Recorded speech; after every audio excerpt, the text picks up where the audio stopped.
উম্মু সালমা রাদিয়াল্লাহু তাআলা আনহা বলেন, রাসূল সাল্লাল্লাহু আলাইহি ওয়াসাল্লাম বলেছেন, ইজা দাখালাল আশরু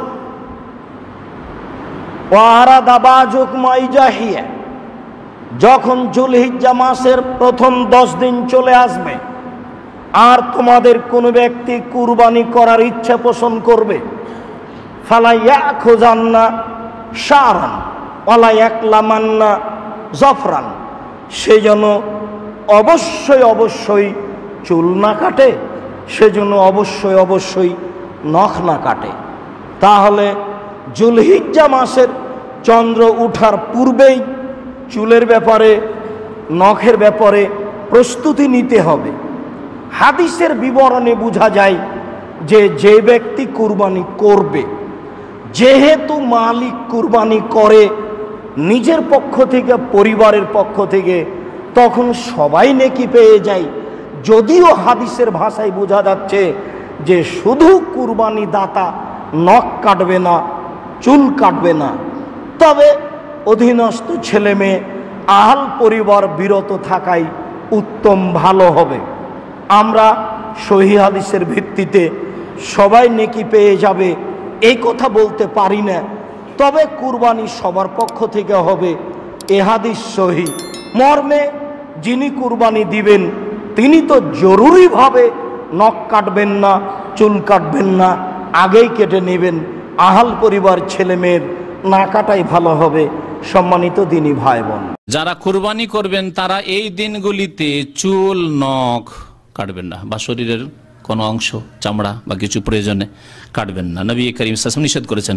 মুসলিম শরীফের হাদিস, উম্মে সালামা রাদিয়াল্লাহু তাআলা আনহা বর্ণনা করছেন যে নবী সাল্লাল্লাহু আলাইহি ওয়াসাল্লাম ইরশাদ করেছে, ইজা রাআইতুম হিলালা জিলহিজ্জা, যখন জিলহজ মাসের চাঁদ দেখে নেবে, তাহলে চাঁদ দেখার পর, ও আরাদা আহাদুকুম আন ইউদাহিয়া, তোমাদের কেউ কুরবানি করতে ইচ্ছুক, তাহলে যেই ব্যক্তি কুরবানি করবে ইচ্ছুক সেই ব্যক্তির জন্য এই বিধান।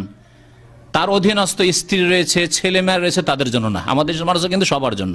বাড়িতে কুরবানি হচ্ছে, হ্যাঁ, নখ চুল কাটবে না, কেউ কাটবে না, ছেলে মেয়েও কাটবে না, না, এটি শরীয়তি বিধান না। শরীয়তি বিধান হচ্ছে যে ব্যক্তি কোরবানি করতে, উজহিয়া করতে ইচ্ছুক, তাহলে হাজী সাহেবরা এহরাম বাঁধার জন্য করবেন। হজে যাচ্ছেন একজন, 5 তারিখে 6 তারিখে এখান থেকে বের হচ্ছেন, তার আগে আপনি পরিষ্কার পরিচ্ছন্ন হবেন, নখ কাটবেন, চুল কাটবেন, যা কাটবেন, অপরিজনের চুল রয়েছে ইত্যাদি এসব পরিষ্কার করবেন।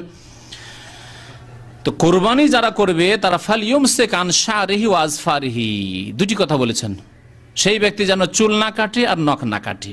অন্য হাদিসে রয়েছে অন্য ভাষা, ফালা ইয়াখুজ মিন শারিহি ওয়ালা মিন আজফারিহি হাত্তা ইউদাহিয়া, কোরবানি করা পর্যন্ত যেন নখ অথবা চুল থেকে কিছুই না নেই, মানে কিছু না কাটে, যেই ব্যক্তি কুরবানি করতে ইচ্ছুক তার জন্য। আরেকটি মশলা সেটা হলো এই যে প্রত্যেক মুসলমান অর্থাৎ প্রত্যেক ব্যক্তিকে এই আমল করবে নাকি যারা শুধু কুরবানি দেবে তারা? ওলামা একরাম বলছেন, যেহেতু আল্লাহ নবী সাল্লাল্লাহু আলাইহি ওয়াসাল্লাম বলছেন যে ওয়া আরাদা আহাদুকুম আন ইউজাহি, যে ব্যক্তি কুরবানি করার ইচ্ছা রাখে, তো ওলামা একরাম বলছেন যে ব্যক্তি কুরবানি করবে বা যে ব্যক্তি যার নামে কুরবানি দিবে, ওই ব্যক্তি মূলত এই হাদিসের হুকুমের অন্তর্ভুক্ত। ওই ব্যক্তির উপর ওয়াজিব সে যেন এই 10 দিন তার নখ এবং চুল না কাটে। কিন্তু ওই পরিবারে যারা অন্য সদস্য যারা আছে, হ্যাঁ, তারা এই হুকুমের অন্তর্ভুক্ত পড়ে না, অর্থাৎ তারা যদি কাটে তাহলে তারা গুনাহগার হবে না। কিন্তু ওলামা একরাম বলছেন যেহেতু একটা পরিবারের পক্ষ থেকে যদি একটা ছাগল কুরবানি দেয়, তাহলে সেই কুরবানিটি তার পরিবারের পক্ষ থেকে আদায় হয়, তার নিজের পক্ষ থেকে আদায় হয় এবং পরিবারের সকলের পক্ষ থেকে আদায় হয়। অতএব পরিবারের অন্য সদস্যরাও যদি এই 10 দিনে নখ এবং চুল কাটা থেকে বিরত থাকে সওয়াবের আশায়, ইনশাআল্লাহ আল্লাহ তাআলা তাদেরকেও এই সৎ নিয়তের কারণে এবং এই সদিচ্ছার কারণে আল্লাহ পাক তাদেরকেও ইনশাআল্লাহ সওয়াব থেকে মাহরুম করবেন না, তাদেরকে সওয়াব দ্বারা আল্লাহ পাক ইনশাআল্লাহ পুরস্কৃত করবেন ইনশাআল্লাহ তাআলা। তাহলে যারা কুরবানি দেবেন তারা অবশ্যই এটা আমল করবেন, যারা কুরবানি দিবেন না সেটা ওই পরিবারের সদস্য হোক অথবা ওই সমস্ত গরিব মিসকিন যারা কুরবানি দিতে পারবেন না, তারাও যদি এই আশায়, সওয়াবের আশায় তারা তাদের নখ চুল কাটা থেকে বিরত থাকে এবং 10 তারিখে তারা কাটে, আমি বলবো ইনশাআল্লাহ আল্লাহ তাদের নিয়ত অনুযায়ী আল্লাহ পাক তাদেরকেও ইনশাআল্লাহ সওয়াব থেকে মাহরুম করবেন না। যদিও এই মর্মে একটি দলিলও পাওয়া যায় ইমাম নেসাইতে দলিলটি বর্ণিত হয়েছে, হাদিসটাকে অনেকে জয়ীফও বলেছেন। সেটা হলো যে একজন সাহাবী যখন সে কুরবানির ফজিলতের কথা শুনলো, তখন আল্লাহ নবী সাল্লাম বলছেন, আল্লাহ নবী সাল্লামের কাছে এসে বলছেন, ইয়া রাসূলুল্লাহ, যে আমার কাছে তো একটি মানে গাভী আছে বা একটি দুধ দেওয়া পশু আছে, যদি আমি সেটাকে জবাই করি তাহলে তো আমার দুধ পান করা বন্ধ হয়ে যাবে। তো আল্লাহ নবী সাল্লাম বলছেন যে তুমি সেটাকে জবাই করো না, বরং তুমি জিলহজ মাসের 1ম তারিখ থেকে নিয়ে কুরবানি করা পর্যন্ত নিজের চুল এবং নখ কাটা থেকে তুমি বিরত থাকো। তো এই হাদিস থেকে ওলামা একরাম বলছেন যারা কুরবানি দিবেন না ওনারাও যদি এই আমলের মধ্যে তারা শরীক হয়, ইনশাআল্লাহ আল্লাহ তাআলা তাদেরকে মাহরুম করবে। কোরবানিকারীকে কি চুল নখ ইত্যাদি কাটা থেকে বিরত থাকতে হবে? উত্তর হলো হ্যাঁ। নবী রাসূলুল্লাহ সাল্লাল্লাহু আলাইহি ওয়াসাল্লাম বলেছেন, মান আরাদা আন ইউদাহিয়া, যে ব্যক্তি কোরবানি করার ইচ্ছা রাখে, পোষণ করে, ফালা ইয়াখুজ মিন শা'রিহি ওয়া আযফারিহি শাইআ, সেই জন্য তার নখ চুল ইত্যাদি কোনো কিছুতে হাত না দেয়। কোরবানির ঈদের 10 দিন আগে, চাঁদ যেদিন উঠবে ওই দিন থেকে নিয়ে ঈদের দিন পর্যন্ত এগুলো করা যাবে না। কি করা যাবে না? চুল নখ ইত্যাদি কাটা যাবে না, কাটবে না কোরবানিকারী ব্যক্তি। কোরবানি দেওয়ার পরে চুল নখ ইত্যাদি কাটবে। কোরবানিকারী ব্যক্তি এই 10 দিন দাড়ি শেভ করতে পারবে কিনা?